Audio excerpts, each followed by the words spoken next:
Today we're going to talk about the Magnepan Ultra-Wideband Bass System. It's part of our subwoofer search series, and I hope you enjoy it.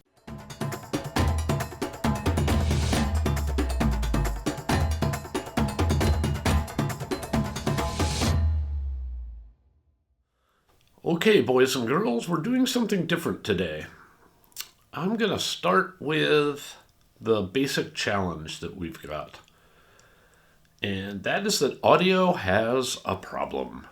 Yes, I'm going to admit it. Those of us in the industry tend to kind of skirt around the issue or not talk about it very much. And that's largely because we don't exactly know what to do about it. And the problem is bass. Yes, bass is a problem because it's important. I think you'll agree. And the problem with bass is pretty universal. In fact, it's so universal that I'm pretty sure you have a bass problem.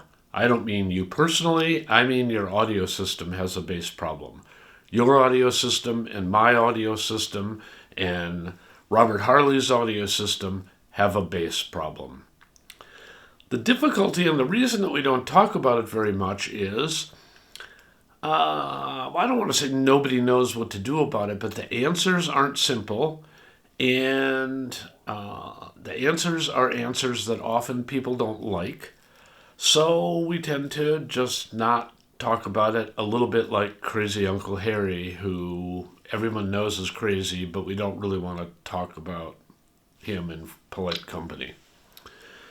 Well, recently, the lovely people at Magnepan came to us and said that they had, in a way, issued themselves a challenge, which was to try to solve the bass problem.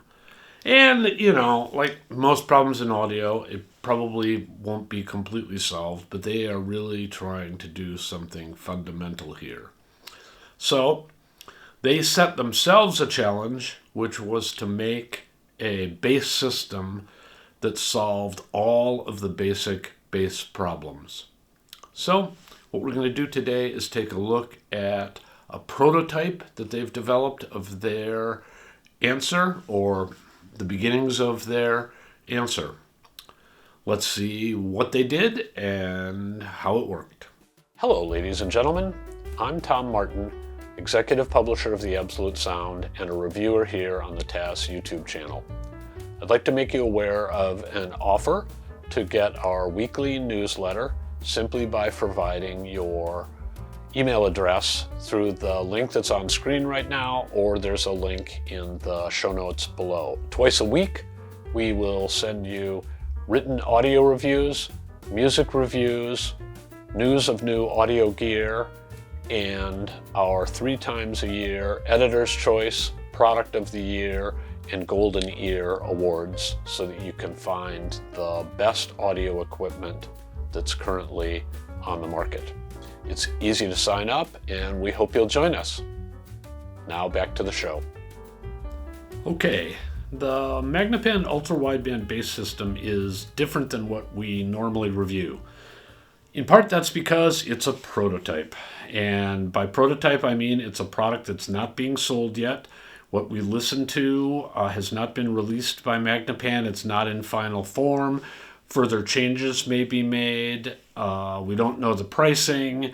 There are a lot of questions that we have and that you probably have that I can't answer because it's a prototype. But it's a really interesting idea. It's different than almost any subwoofer we've seen before, and I want to talk about it because I think discussing this product will help anyone who's looking for a subwoofer think about what they're actually looking for, think about whether they want to build their system to include the concept of a subwoofer kind of system. And since Magnepan may well release this product in the near future, it's the kind of thing you can put on your horizon and think about, hey, maybe this is what I want to wait for, maybe this is the one. Who knows? Okay, So, what is the Magnepan Ultra-Wideband Bass System? It's a woofer in a cabinet that is separate from the main speakers. That doesn't sound different from any other subwoofer you can probably imagine, so in that sense, it's not unusual. It is unusual, though, in several other ways. It is in a tall, narrow cabinet. It's, 8 to 10 inches wide on a side. It's triangular. It's about 36 inches tall, so it's basically a columnar form.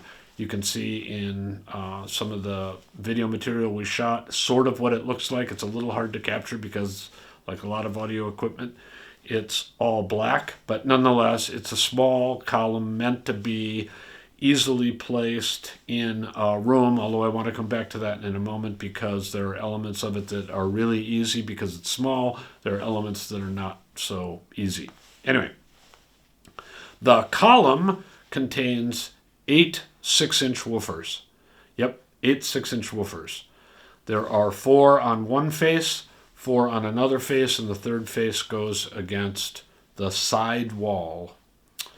Okay, the placement of the woofers on those two faces means that it's a dipole woofer. That's really the signature thing that's unusual, although there's plenty of thinking here that's on the unusual side of things. But it's a dipole woofer, which makes it different. Of course, it's from Magnepan, and Magnepan makes dipole planar magnetic speakers, so that's not super surprising. However, I do want to note, and I'll probably repeat myself here several times, I don't think Magnepan's intention with the ultra-wideband bass system is that it just be used with Magnepan speakers. And I mention that because Magnepan brought the system to one of our listening rooms and set it up with Martin Logan electrostatic speakers as the main speaker system. And I'm pretty sure from talking to Wendell Diller that the reasoning behind this is Magnepan wants to demonstrate that this woofer can do two things. One is it works perfectly well with other people's speakers. There's nothing about its magic, and I'll get to its magic in a moment, but there's nothing about its magic that requires you to use it with Magnepan speakers. I'm sure it works perfectly well with Magnepan speakers, or would work perfectly well with Magnepan speakers, but it can work with other kinds of speakers. Those could be dynamic speakers, those could be planar speakers, those could be planar magnetics, those could be electrostats. So I believe the concept here is that there's a lot of flexibility in how the UBS, which is the shorthand that Magnepan uses for this, how the UBS is applied. I think the other reason that Magnepan decided to show it to the editors of the Absolute Sound with an electrostatic main panel is, I think in their eyes, a lot of audiophiles still believe that in some ways electrostats are the kind of the ultimate driver technology. There are lots of problems with electrostats, particularly they have some difficulty reproducing high power, low bass.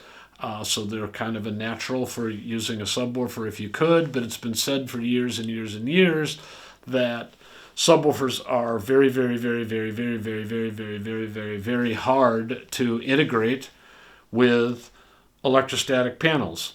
So they wanted to show it in that form to make the point that, wait, here's a bass system that can be used with maybe the most challenging kind of main speaker environment that you could imagine for a subwoofer. Whether that's the case or not, I don't really know, but electrostats have many wonderful qualities, and choosing an electrostat from another brand and showing it off there certainly was a kind of throwdown from Magnepan that they had put together a woofer system that was different than what most of us are used to. The Ultra-Wideband Bass System is powered by outboard amplifiers. It has, they showed it at least in prototype form with a box that is the crossover and does some tuning functions for dialing it in with your particular main speakers. So there is a separate box. Whether ultimately that separate box might have some DSP functions in it is not completely clear to me. I hope so, because I think there's a lot you can do with DSP that you can't do with passive devices. But on the other hand, it might keep the price down to have it be a relatively simple crossover and level adjustment box. We'll see what Magnepan decides to release, but nonetheless, they had an external box that was part of the hookup, and then we used Shit Vidar amplifiers, one for the mid-range for the Martin Logan drivers, and one for the ultra-wideband system. And a bit unfortunately, but I have to say this, the Martin Logans that Magnepan had access to, which were the Ethos speakers, have a crossover to a dynamic woofer, and that crossover is at a relatively high frequency. So they did a bridge between the Martin Logan electrostatic panels and the UBS woofer system using Magnepan LRS drivers. And that's largely because they wanted to preserve the imaging of the system. We'll get to some of the details of that in a moment.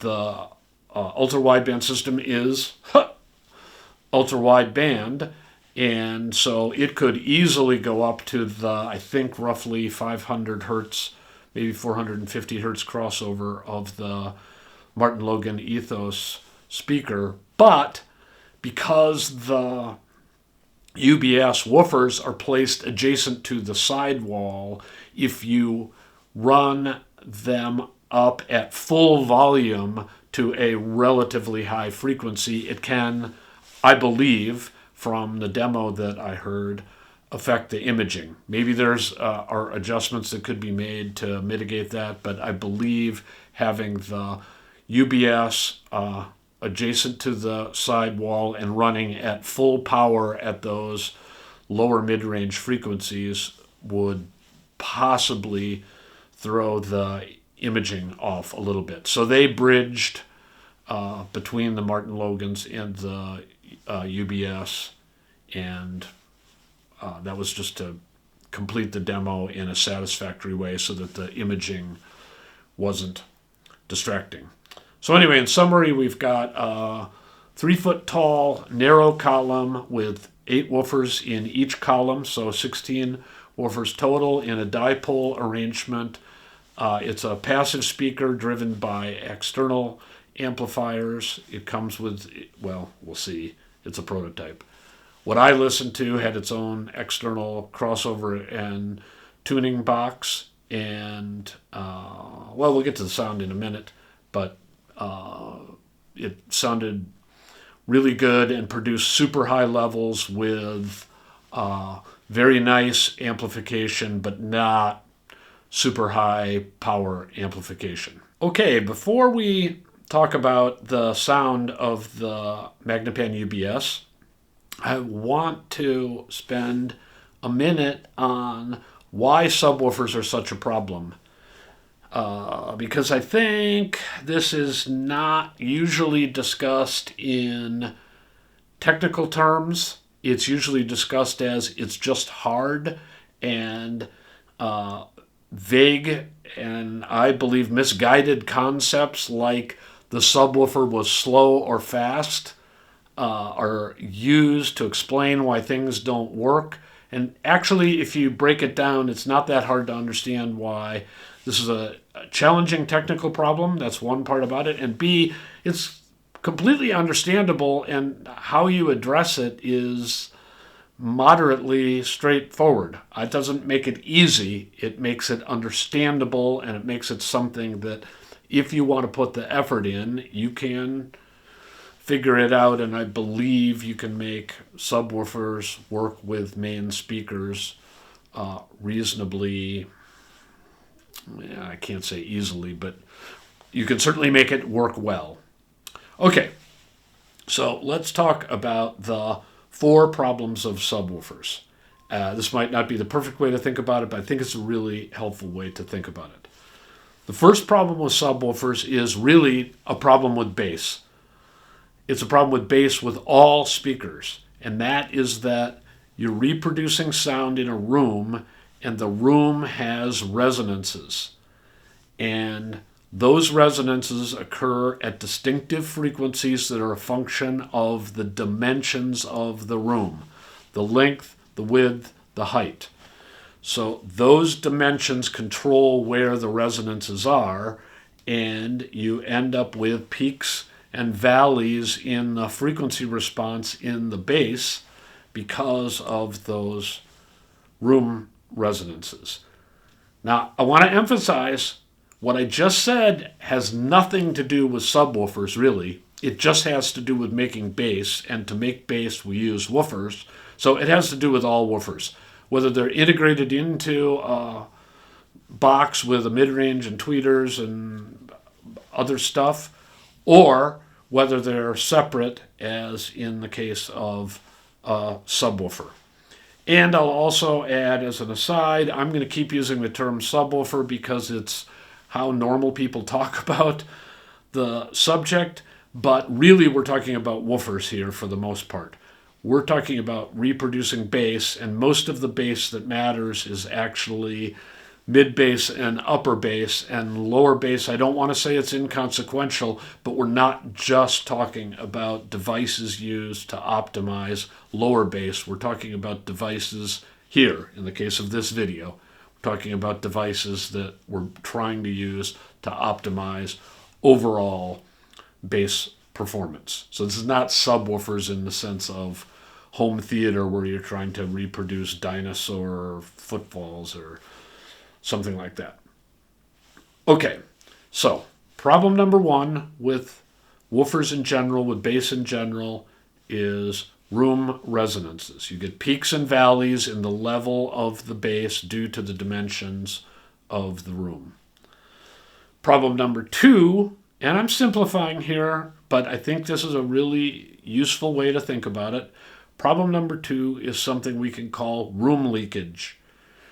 Your walls will transmit sound. If you've lived in an apartment, you know what I'm talking about. You can hear the argument that boyfriend and girlfriend are having next door because the sound is transmitted through the walls. This is particularly a problem at low frequencies, and we're talking about woofers and low frequencies here.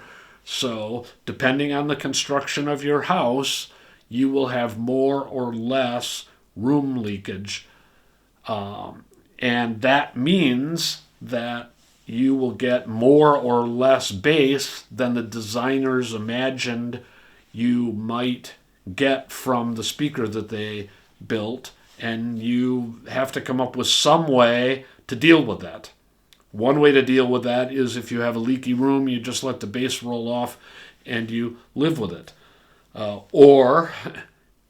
Contrary to that, if you have a room with very stiff walls, like let's say concrete, you deal with the fact that you hear those resonances I talked about in the first part of this, and you hear them loud and clear, and you don't know what to do about it, and you don't know how to get rid of them because the bass resonances are really, I don't want to say amplified, but they're really well produced. They're not leaked away. So the leakage of the room at bass frequencies is something you, to some degree, unless you happen to have room that matches the room that your designer had in mind, the speaker designer had in mind, you've got more or less bass than was originally imagined, and you probably want to deal with that. So that's the second issue. The third issue we have with woofers is something called the Schrader frequency. The Schrader frequency, it basically goes back to my original point about room modes and room resonances, but I want to look at it in a slightly different way because it's very important to understand, and it kind of creates a second level problem with resonances. Okay, the Schrader frequency for many rooms that are typical living environments that you would have in your home is around 200 hertz. What is the Schrader frequency, though? The Schrader frequency is the frequency at which all of those room modes, those resonances, are kind of distinct and can be heard on their own. That's below the Schrader frequency, and think of it just as a rule of thumb as below 200 hertz. And above the Schrader frequency, there are so many resonances, tangential modes and longitudinal modes and so on. You get so many resonances that they all kind of add together in a way that the response is relatively smooth. So the problems we're talking about mainly occur, the problems we're talking about with bass mainly occur below the Schrader frequency, which is, roughly speaking, again, 200 hertz. Use that as a rule of thumb. And what that means is that if you're going to have a woofer system that addresses the bass problems in your room, it needs to be able to go up to around 200 hertz. Yes, you could cross it over at a lower frequency, but now whatever you're doing in the design of the woofer system doesn't really have any tools to address the problems we're talking about with room modes and room leakage. So if you want to look at it through the lens of the Schrader frequency, you'd really like to have a woofer that goes up to 200 hertz, except I'm saying you would want to have a woofer that probably goes up to around 200 hertz flat and then begins to roll off. If, just for the sake of example, we used a 6 dB per octave roll-off to get down to negative 24 or negative 30 dB relative to that 200 hertz level, we need a woofer that goes out to 2,000, 3,000, 4,000 hertz. Whoa! We need a woofer that's got good upper mid-range? Yes, we do. And that's an interesting problem that has been recognized for years by really technically astute designers, which is it's hard to make a good woofer system that is good enough at mid-range frequencies to really be used at the right crossover frequency so that you can use the sophisticated design features we're talking about here to address these problems. So the Schrader frequency being around 200 hertz is kind of inconvenient. You may know, those of you who have home theaters or who have looked at home theaters, you may know that typically subwoofers are thought of as being crossed over at 80 hertz. That's convenient if you're a subwoofer designer, but it's not actually ideal if you're trying to tame the problems of room resonances and room leakage, because the problem extends well above that frequency. And it happens that the frequencies we're talking about are very musically meaningful because the fundamentals of lots of instruments are down in the low hundreds of hertz, 100, 200, 300, 400. So everything we're talking about, it relates to fundamental frequencies of real instruments that we listen to every day, whether it's voice or guitar or bass or horns or whatever it might be. So, problem number 3 is the Schrader frequency is inconveniently high, and therefore we need a woofer system that will go up to relatively high frequencies, or we need to use really steep slopes on crossover, but even then we want to be able to go up to 400 or 800 hertz, and those are design features that I think are often overlooked by people who are either designing or people who are installing subwoofer systems. Okay, so those are 3 of the core problems. Now, the 4th problem that we're going to talk about with bass and woofers is one that's generally, I think, thought of to be the core problem, but I want to separate it out because I think it's got its own distinctive characteristics. And that is that we've got to have the quality and nature of the bass that's coming from whatever woofer system we're using. That's got to be well integrated with the main speakers. Okay. So, what do I mean by that? Well, the first thing you can think about is balance. We've got to be able to set the level of the woofer so that it's balanced with the main speaker. If you have the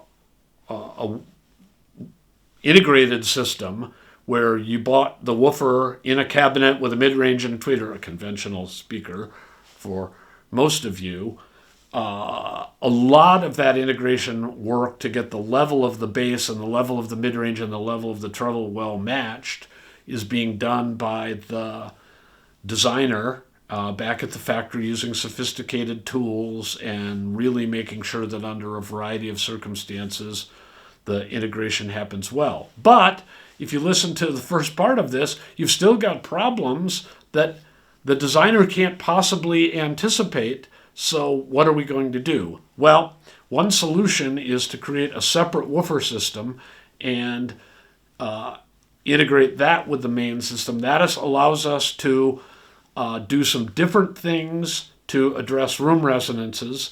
It allows us to do some different things to address the amount of bass we have to deal with room leakage and secondarily room dimensions and what's called room gain. I've lumped all those things together to some degree, but we can make adjustments with a separate woofer system often more easily than we could with a system that's integrated. But what that leaves us with is it leaves us in the position of being the designer, so we, the user, have to set the levels and do the integration and get the phases right, and it creates a complex problem. This, I believe, is what people normally talk about as being the hard part, and it is certainly one of the hard parts. But what I'm trying to set up here is that there is kind of an inherent trade-off with bass systems in general. You can have very good upper bass and mid-range integration done at the factory by superb engineers who've worked for years getting these components dialed in and the crossovers built and the cabinets and the speaker arrays set up to do that integration well. And that's a wonderful thing, and that's what many people choose to do, and I get it. It makes a heck of a lot of sense. But what you kind of give up in that process, and what I'm setting up here is, I think, a pretty inherent trade-off, is you give up some of the ability to tune the speaker for room resonances and to tune the speaker for room leakage. Okay, so there's kind of an inherent trade-off there. If you go the other way, get a separate woofer system, now a lot of the integration of that separate woofer system with the main loudspeaker has to be done by you, and that puts you in the role of the engineer, and that is almost certainly going to mean work, but ultimately might allow you to deal with resonances and might allow you to deal with room leakage and might allow you to set a crossover frequency that takes into account the Schrader frequency such that you might end up with a different result.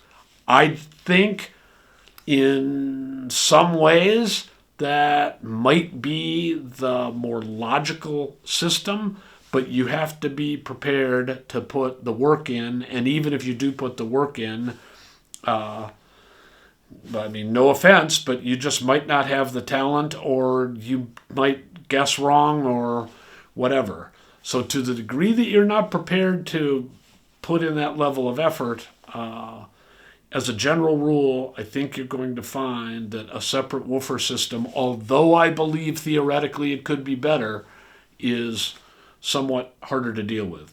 Okay, enough. Those are the problems with woofers. I don't think that separate woofers. I don't think they're inherent to separate woofers, other than the integration bit. And equally, lacking a separate woofer has inherent problems. So they're just inherent problems with bass, and it's kind of a matter of pick your poison, or if you like playing with equipment and working on this stuff, which many of us do, it's a matter of, pick your joy. Okay, if you've made it through my somewhat lengthy preamble, which, as I say, if you're thinking about separate woofers, you kind of have to understand what you're getting into, or you're just getting into a rat's nest, in my view. So if you don't like those details, prepare for some pain. Anyway, that's my view. Let's talk about the Magnepan Ultra-Wideband Bass System and how it addresses those issues, because I think it's rather interesting. So, as I said at the beginning, it's a dipole woofer. Dipoles have the characteristic of radiating front and back, and that front and back radiation leads to cancellation of the sound on a plane that's lateral, it's to the side of the speaker. That, let's say, is a bad thing in that you will get less bass output from a dipole. You'll have a natural roll-off, about 6 dB per octave below a certain frequency that's specified by the dimensions of the speaker, but you've got a speaker that's tending to roll off. What I believe Magnepan has recognized is that in 2023, what we have is we've got the ability to put together some very high output small drivers, put a bunch of them in a box, and deal with the fact that we have a bunch of drivers in a small box that have an inherent roll-off due to their dipole nature by using extra amplification. And I don't want to say amplification is free these days, but particularly, although what I heard wasn't actually using a Class D amplifier, but if you wanted to use a Class D amplifier, you wouldn't have to spend that much money generating the kind of power output you might need to compensate for the inherent roll-off in dipoles. Okay, so what we normally thought of as a problem with dipole woofers is less and less of an issue. I mean, it's technically just there as a matter of physics, but it can be dealt with in a financially reasonable way, and of all high-end audio companies, Magnepan is certainly among the most financially reasonable. But why would you want to do it in the first place? It's like, okay, so we create a problem, and yeah, we can kind of cover for it, I guess. Well, you would want to do it because by not radiating sound in that lateral axis to the speaker, you excite fewer room modes. So you've got a design that's inherently not as problematic for the room modes that we talked about a couple minutes ago in terms of the inherent problems with woofer systems. Okay, so that's number one. You would like to use a dipole. There is some thinking, by the way, I should add, there is some thinking that if you use dipole speakers, you might want to have a radiation pattern that's similar to the radiation pattern that you have with the main speakers. I'm not completely clear that that's the case. If you take a standard box speaker, floor standing woofer, mid-range tweeter kind of system, you have different radiation patterns at different frequencies because of the size of the drivers anyway. And I've heard many of those systems sound completely brilliant. So to me, that's a more debatable proposition.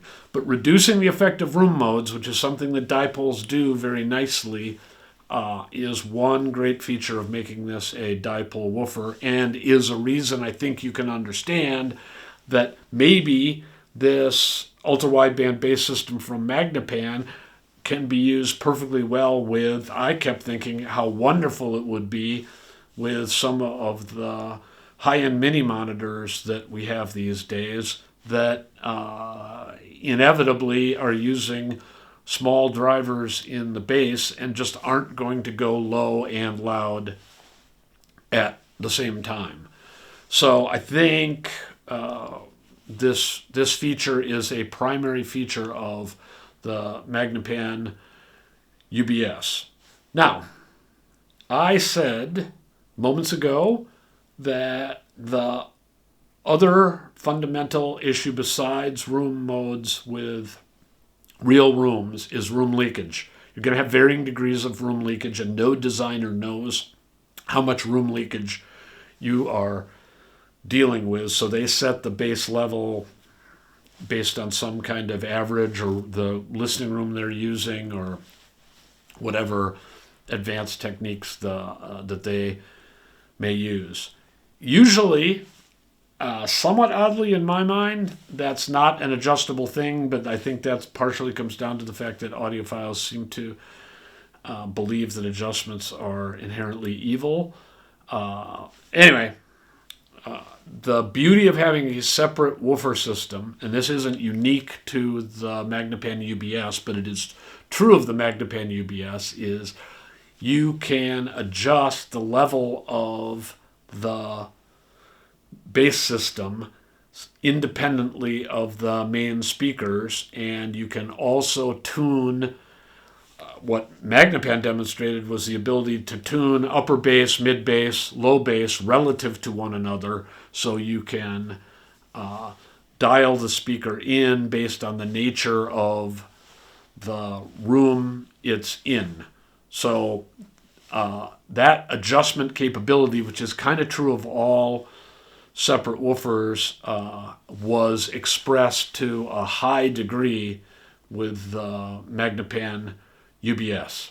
The third element of the Magnepan UBS that I think is sensible given the problems of woofer systems is the UBS uses a series of small drivers. As I said, it's got 8 6-inch drivers per channel.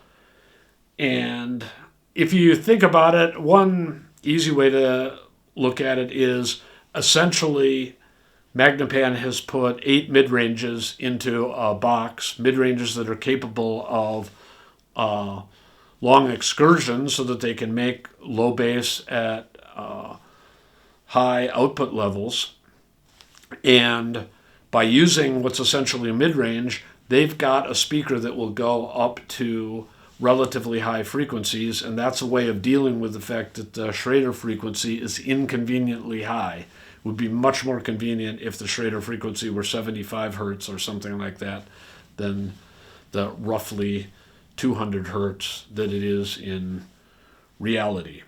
So the fact that Magnepan has chosen to use relatively small drivers means they can run it up to fairly high frequencies. And I want to tell you that they put on a demonstration of this by running the UBS full range, and I'll tell you that the editors and staff that we had in the room listening to it were, I would say, jaws dropped a little bit. You listen to the UBS and you almost think this could just be a standalone speaker. Now, I'll explain in a minute why it's not a standalone speaker and why it doesn't work very well as a standalone speaker and why it doesn't make sense as a standalone speaker. But the point I want to make is it's got flat output well into the upper mid-range, and so it sounds really good on lots of different kinds of music. it is commonly said that subwoofers are slow. That really, how do I say this? I'm just going to say it straight up. That really can't be true. What's true is that they roll off, and so the fundamental sound of an instrument is being well reproduced, and the upper harmonics are not being well reproduced, and that makes the sound seem turgid and slow. But the driver is moving at the speed that it needs to move. The driver velocity required to reproduce 80 hertz at a certain level with a certain diameter is just what it is. But what I think we're really talking about is that we have a lot of subwoofers that just aren't designed to go into the mid-range frequencies, and as a result, they sound kind of slow. Magnepan played a number of cuts. I played a number of cuts from records that I have, and the quickness of particularly percussion, and I could talk about it, I'll spare you the time, but the nature of percussion is such that it contains almost all frequencies. But the sound of percussion was just so real, so dynamic, so powerful, but was expressed with just clarity and transient accuracy in such a way that no one would call this woofer slow. You couldn't possibly listen to this demo and go, that's a slow woofer. You would listen to this demo and go, wow, that's an ultra-high speed system. And what you're really listening to is an ultra-wideband system where you're getting mid-range frequencies and even some treble frequencies that are being accurately reproduced, which does a glorious job on dynamic, low-frequency material. Okay, how does the Magnepan UBS sound? Well, in a word, great. With relatively little effort, the Magnepan team, led by Wendell Diller, was able to integrate the UBS with LRS and Martin Logan Ethos electrostats with, I'm going to say, like 2 or 3 rounds of adjustment. We would play some tunes, dial some stuff in, play some more tunes, dial some stuff in, play some more tunes, dial some stuff in, and after maybe the 3rd or 4th round, things sounded as good as I've ever heard in terms of bass integration. Now, I want to put that in context.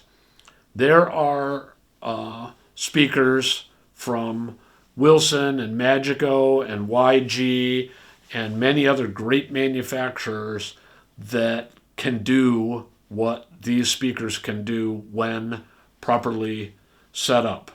So I'm not here to tell you, because I haven't done the comparison, that a Magnepan UBS bass system will outperform the bass of, say, Wilson XVX Chronosonic or Magico M9. That's not what I'm saying. What I'm saying is that the integration was very, very good, and if you brought me into the final tweaks we made, and this whole process took a couple hours, and a lot of that was listening, so this is not an arduous, difficult process, and I'm sure it could get even better with more effort and more tweaking and listening to more material. Anyway, what I'm saying is that level of integration was akin to what you hear on very good $25,000, $50,000, $100,000 speakers in terms of the bass mid-range coherence.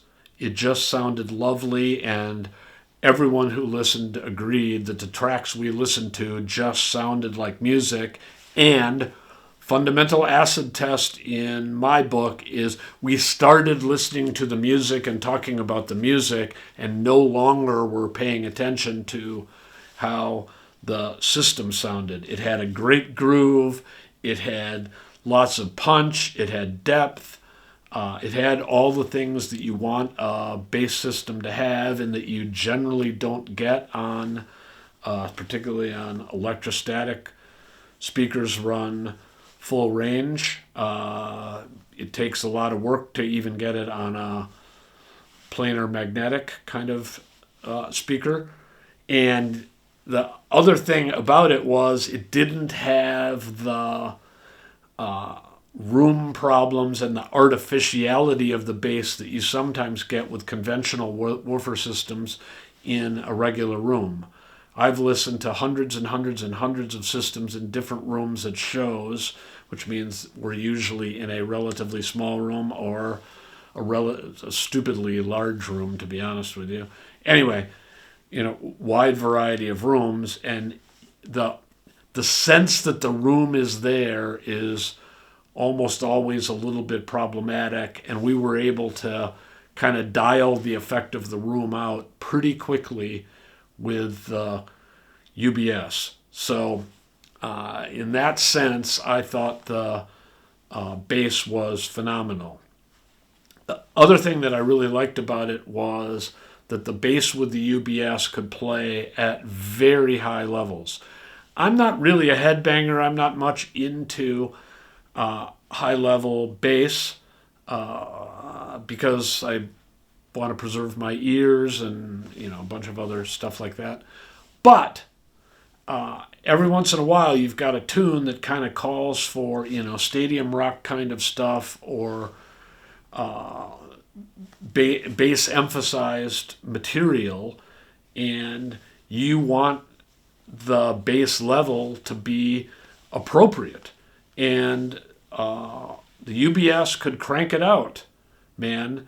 Now, I'm not much of a rap or hip-hop kind of guy, so we didn't really use any rap or hip-hop because I don't know what I'm listening to. So sorry about that. That's not aesthetic judgment. It's just the honest truth of what we listened to during the 8 or so hours that Magnepan was on site. So I would like to check out that ability. I don't completely know how well the speaker does at really low frequencies. Again, I listen to organ music, but I'm not like deep into the organ repertoire, so we didn't listen to any, toccata and fugue in D types or Vidor type stuff. I just don't know. But certainly from the typical, I would say, 40 to 60 hertz, range up, the UBS could put out plenty of power and would be a perfectly satisfying dance tune type speaker in my mind. Before we close, I would like to mention a couple of caveats about the Magnepan Ultra-Wideband Bass System. One is that to get the performance we got, I think it's integral to the design that the woofers are used up against the side walls. That might just be a position that in your room isn't available. There could be an access way to your room that's there. So I can't tell you how it performs when it's not operated in the position that I believe is optimal for the design of the UBS. It's just a question mark. As much time as we spent dialing it in, I can't answer all questions, and for sure that's one of them. Secondly, even if you could put it in the right place in your room, although it's small and I thought aesthetically pretty unobtrusive, it might just happen that where you need to put it to make it work properly is just like an aesthetic oddity. We had it, for example, in the room that we were using. We had one of the UBS towers on the hearth of my fireplace. That would not, in my mind, be an acceptable position for long-term listening. We were, doing a demo and doing it quickly, so that's where we put it. Could I have found another place? Maybe, but it's possible where you would need to put it just doesn't work from an appearance standpoint. I do want to emphasize, though, it's not big. It's just a tall, skinny column, and being against the wall, I think, is going to work in many cases. I also think Magnepan believes it can be used in other positions. I can just say from the design of the UBS, having it adjacent to the sidewall makes a lot of sense for retaining some of the power and some of the benefits that we heard. So there you have it. In summary, a really good sounding woofer that I thought integrated amazingly well with very difficult, if you want to put it that way, main speakers, electrostatic speakers, and was relatively easy to set up.